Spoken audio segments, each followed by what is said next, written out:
mis toimub?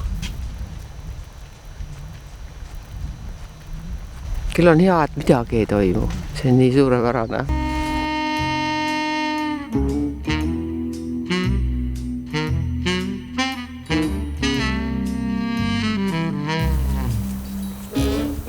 Ameerika pihlakas on ikka kõige magusam.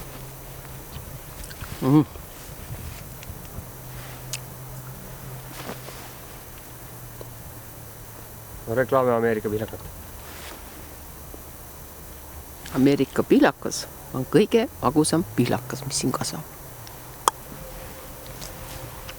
Eesti pihlakas, mõru, hapu, kibe, süüa ei kõlba. Ja miks sa mängufilmi ei tee enam? Ma ikka teeks küll. Mis sa võiksid? Palun, produtseeri. Muinasjutte. Ja draamat. Antsust ja Gretest teeksid muinasjutte? Ei teeks. Miks?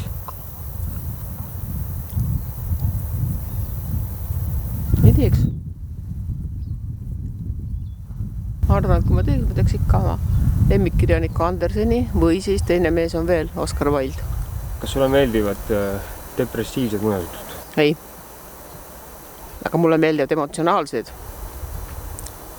Depressiivsed ei meeldi. Aga Wilde ja Anderse homoseksuaalsus selle kohta öelda on? Ja, aga nad ei käsitle enda teemat omad lugudes.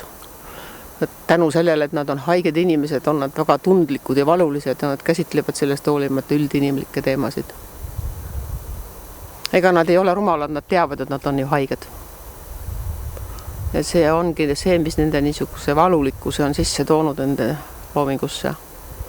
Et kui inimene on haige, siis tal on tegelikult alateadlikult ta ju tunnetab seda, et tal on midagi puudu. Kas see homoseksuaalsus on haigus? See on kalle. Sest kui sa vaatad nii Wildil kui Andersenil, siis nende muinasjuttu läbib üks põhiline teema, tohutu igatsus, vajadus armastuse järele. Aga neil ei ole endil päris selge, milline see armastus peaks olema, mis neid päästaks. Aga hingevalu on kõigil tohutult suur. Kui nad on õnnelikud sellega peavad seda normaalseks, milleks siis hinge valutada. On ju?